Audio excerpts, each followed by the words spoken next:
এই প্রশ্নটাই শুরুতে করি যে দেশের নামে আসলে কি সমস্যা, ব্যারিস্টার ফুয়াদ আপনার কাছ থেকে যদি শুরু করি। ধন্যবাদ। দেশের নাম আসলে পরিবর্তন করবার জন্য প্রস্তাব করা হয়নি, সংশোধন করবার জন্য প্রস্তাব করা হয়েছে। কারণ অফিসিয়াল নামটা যেহেতু পিপলস রিপাবলিক অফ বাংলাদেশ, এই রিপাবলিক শব্দের ভিতরেই আসলে এটার যে বাংলাটা করা হচ্ছে, এই বাংলাটা আসলে একটা মুক্তির লড়াইয়ের মধ্য দিয়ে যে রাষ্ট্র আমরা তৈরি করেছি তাকে রিপ্রেজেন্ট করে না। যেটা এখন বলা হচ্ছে যে প্রজাতন্ত্র বলা হচ্ছে, তো আসলে তো এটা প্রজাদের রাষ্ট্র না, এটা প্রজাতন্ত্রের সেই জায়গাতে আমরা নাই।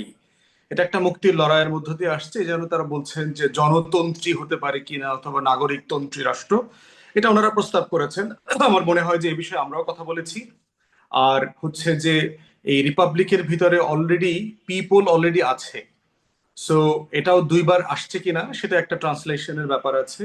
তা আমার মনে হয় যে এটা মোটা দাগে নাম পরিবর্তন না, সংশোধন, বরং আমাদের যে মানে জনগণের রাষ্ট্র হবার যে আকাঙ্ক্ষাটা সেটা যেন নামের মধ্য দিয়ে পরিষ্কার হয়। আচ্ছা, মানে সংশোধনও তো একটা পরিবর্তনের মধ্যেই একটা অংশ নাকি? মাসুদ কামাল, আপনার কি মন্তব্য? আপনার কি মনে হয় দেশের নাম সংশোধন করবারই বা প্রয়োজন মানে কতটা বা কেন দেখা দিচ্ছে? গণপ্রজাতন্ত্রীতে সমস্যাটা কোথায় এটা আমি বুঝি না। আমি আমার ভাষা জ্ঞান খুব বেশি ভালো, এটা আমার হয়তো আমি দাবি করবো না, কিন্তু যতটুকু আমি বুঝি গণপ্রজাতন্ত্রী ঠিকই তো আছে, এতে সমস্যাটা কোথায়? এগুলো আসলে হলো কি জানেন, যে অনেক প্রস্তাবিত আসবে এবং সেই প্রস্তাবগুলো তখন ওনারা করবেন, তারপরে সেগুলো নিয়ে তো আবার পলিটিক্যাল পার্টিগুলোর সঙ্গে সবাই বসবেন, আলোচনা করবেন।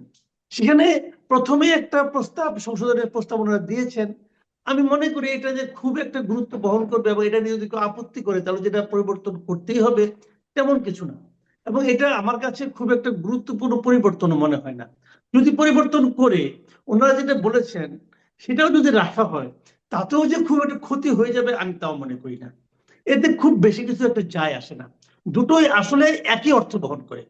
আর আপনার পিপলস রিপাবলিক অফ বাংলাদেশ সেটারই অনুবাদ করতে হবে আমি কিন্তু তা বলি না, কারণ আমাদের সংবিধানের মূল যে বিষয়টা আগেও ছিল, আগামীতেও হওয়া উচিত, সেটা হলো ইংরেজির অনুবাদ নয়, ইংরেজিতে হবে বাংলার অনুবাদ। মানে বাংলায় যে ভাবটা আমরা বুঝি সেটাই হবে সংবিধানের মূল, মানে আপনার দৃষ্টিভঙ্গি, মূল উপলব্ধি বাংলায়।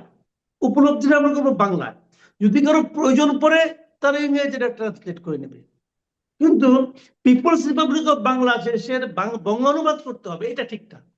গণপ্রজাতন্ত্রী বাংলাদেশের ইংরেজি যদি অন্য কিছু হয়, যারা ইংরেজি ভালো বুঝেন তারা করবেন, কোনো সমস্যা নাই, কিন্তু মূল ভাবটা, মূল যে আপনার গন্ধটা, মূল যে এইটা এসেন্সটা, এটা আপনার বাংলার উপর নির্ভর করা উচিত। সেক্ষেত্রে আমি খুব একটা মানে আপনার পার্থক্য বুঝি না, বা এটা আমি খুব একটা গুরুত্ব দিতে চাই না। বদলালেও আমার কোনো আপত্তি নাই, না বদলালেও আমার কোনো আপত্তি নেই, এতে খুব একটা মহাভারত অশুদ্ধ হবে না এই দুটোতে, কারণ দুটো আচ্ছা, প্রায় মানে খুব একটা সমার্থক একই রকম।